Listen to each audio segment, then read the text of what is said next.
शहर के बीचों बीच एक बड़ा सा मकान था जिसमें रहता था सेठ हरीराम। उम्र लगभग 55 साल, पैसा इतना कि 7 पीढ़ियां आराम से खा लें, लेकिन दिल इतना छोटा कि 1 रुपया खर्च करते समय भी उसकी सांस अटक जाती। पूरा शहर उसे कंजूस सेठ के नाम से जानता था। सेठ हरीराम की किराने की 3 बड़ी दुकानें थीं। दिन भर वो गल्ले पर बैठा रहता और हर सिक्के को 3 बार गिनता। दुकान के कर्मचारी भी उससे डरते थे क्योंकि वो चाय तक अपने पैसे से नहीं पिलाता था। एक दिन उसका पुराना नौकर गोपाल बोला, सेठ जी, रात बहुत ठंडी है, दुकान में एक ही बल्ब जल रहा है, दूसरा भी जला दे। सेठ तुरंत चिल्लाया, बिजली मुफ्त आती है क्या? एक बल्ब काफी है। गोपाल चुप हो गया, लेकिन मन ही मन सोचने लगा, इतना पैसा होकर भी ऐसा जीवन।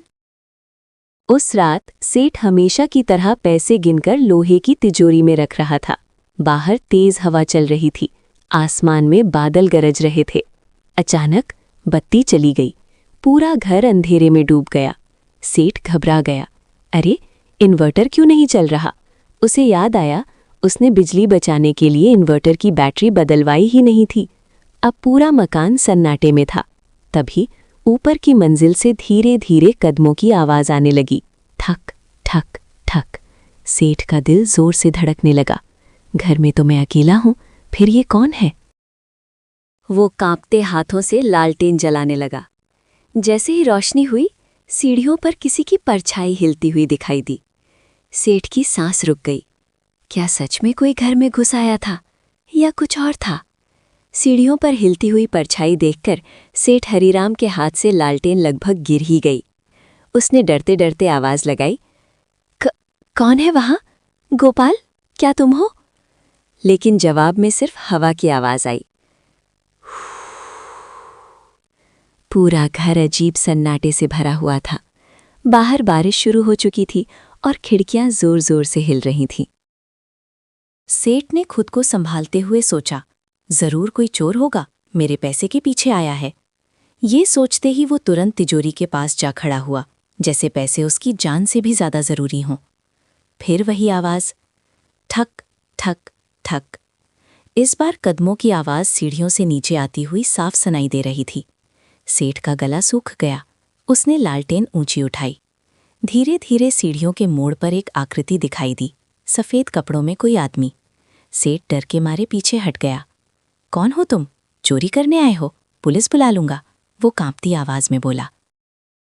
आकृति रुकी और भारी आवाज में बोली, डर मत हरीराम, मैं लेने नहीं, याद दिलाने आया हूं। सेठ के पैरों तले जमीन खिसक गई। याद? क्या? वो आदमी आगे बढ़ा। उसका चेहरा रोशनी में आया और सेठ की आंखें फैल गईं। वो चेहरा किसी अजनबी का नहीं था, बल्कि उसके पुराने साझेदार मोहनलाल जैसा लग रहा था, जिसकी कई साल पहले मौत हो चुकी थी। सेठ हकलाने लगा, नहीं, ये नहीं हो सकता। आकृति बोली, तुमने पैसे बचाए लेकिन इंसानियत खो दी। याद है आखिरी बार किसे मदद से मना किया था? सेठ के दिमाग में पुरानी बातें घूमने लगी। उस रात का डर अब सिर्फ अंधेरे का नहीं था, उसके अपने कर्मों का था। तभी अचानक तेज बिजली चमकी और पूरा कमरा उजाले से भर गया। जब रोशनी खत्म हुई, वो आकृति गायब थी, लेकिन तिजोरी अपने आप खुल चुकी थी और अंदर रखे नोट हवा में उड़ रहे थे। आगे क्या हुआ? क्या सच में आत्मा आई थी या कोई राज छिपा था? तिजोरी खुली हुई थी और नोट हवा में बिखरे पड़े थे। सेठ हरीराम घुटनों के बल बैठ गया। उसके हाथ कांप रहे थे। मेरे पैसे, मेरे पैसे! वो जल्दी जल्दी नोट समेटने लगा, लेकिन तभी उसे महसूस हुआ, कमरे का तापमान अचानक बहुत ठंडा हो गया था। लालटेन की लौ अपने आप हिलने लगी। पीछे से वही भारी आवाज फिर सुनाई दी, हरीराम, पैसे संभालते संभालते जिंदगी खो दी तुमने। सेठ ने धीरे धीरे पीछे मुड़कर देखा। वही सफेद कपड़ों वाली आकृति फिर खड़ी थी। इस बार उसका चेहरा साफ दिखाई दे रहा था, बिल्कुल मोहनलाल जैसा। सेठ की आंखों में डर के साथ अपराध बोध भी था। मुझे छोड़ दो, मैंने क्या गलती की है? वो रोते हुए बोला। आकृति शांत आवाज में बोली, गलती याद नहीं? जब मैं बीमार था, मदद मांगने आया था। तुमने कहा था मुफ्त में पैसा नहीं मिलता। सेठ के दिमाग में पुरानी घटना बिजली की तरह कौंध गई। सालों पहले उसका साझेदार मोहनलाल इलाज के लिए पैसे मांगने आया था, लेकिन सेठ ने नुकसान के डर से मदद करने से मना कर दिया था। कुछ ही दिनों बाद मोहनलाल की मृत्यु हो गई थी। सेठ पहली बार जोर जोर से रो पड़ा। मैं डर गया था पैसा कम हो जाएगा, इसीलिए मना किया। मुझे माफ कर दो। अचानक कमरे की खिड़कियां जोर से खुल गईं। हवा अंदर आई और सारे नोट पूरे कमरे में उड़ने लगे। आकृति बोली, पैसा इंसान के काम आए तो दौलत है, वरना बोझ। इतना कहकर वो धीरे धीरे धुंध में बदलने लगी। सेठ चिल्लाया, रुको, मैं सब ठीक कर दूंगा, मैं बदल जाऊंगा। और उसी पल सब कुछ शांत हो गया। हवा रुक गई, लालटेन स्थिर हो गई, आकृति गायब थी। सेठ अकेला खड़ा था, लेकिन इस बार उसके चेहरे पर डर नहीं, पछतावा था। उस रात उसे नींद नहीं आई। सुबह होने तक वो सोचता रहा, क्या सच में आत्मा आई थी या ये उसकी अंतरात्मा की आवाज थी। सुबह की पहली किरण खिड़की से अंदर आई, लेकिन सेठ हरिराम की आंखों में रात भर की जागी हुई थकान साफ दिखाई दे रही थी। पूरी रात वो एक ही बात सोचता रहा, क्या सच में मोहनलाल की आत्मा आई थी या भगवान ने उसे चेतावनी दी थी। पहली बार उसने तिजोरी की तरफ देखा, लेकिन इस बार उसके चेहरे पर लालच नहीं था। वो धीरे से बोला, इतना पैसा, फिर भी मन में शांति नहीं। उसी समय नौकर गोपाल दुकान खोलने आया।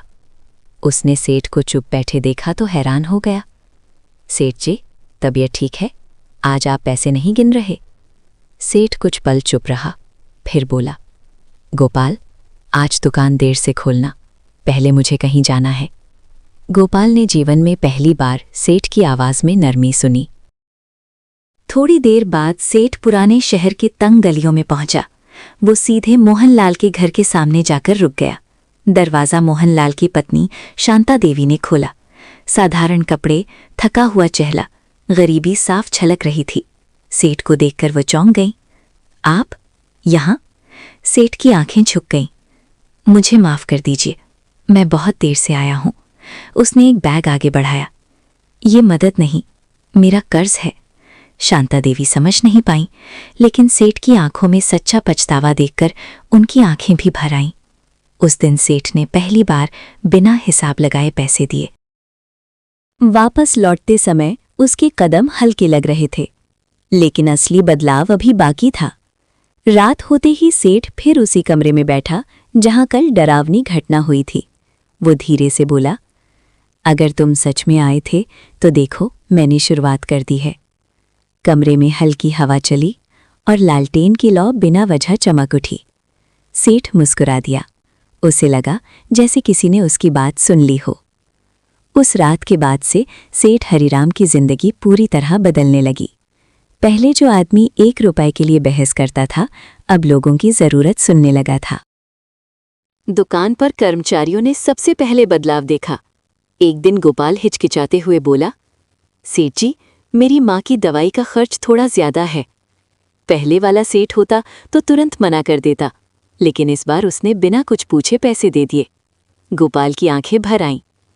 धीरे धीरे पूरे शहर में चर्चा होने लगी, कंजूस सेठ बदल गया है।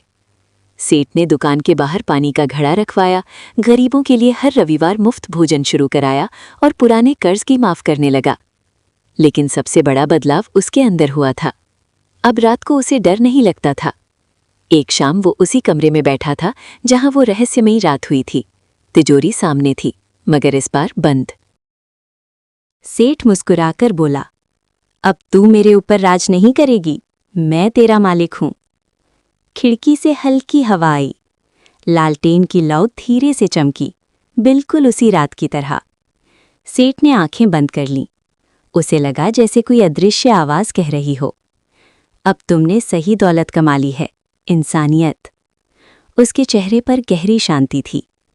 उस रात कई सालों बाद सेठ हरिराम चैन की नींद सोया और शहर में कंजूस सेठ का नाम बदलकर हो गया दयालु सेठ हरिराम। कहानी की सीख। पैसा जीवन को आसान बना सकता है, लेकिन सच्ची खुशी दूसरों के काम आने से मिलती है। जिस दौलत से इंसानियत खो जाए, वो दौलत नहीं, बोझ होती है।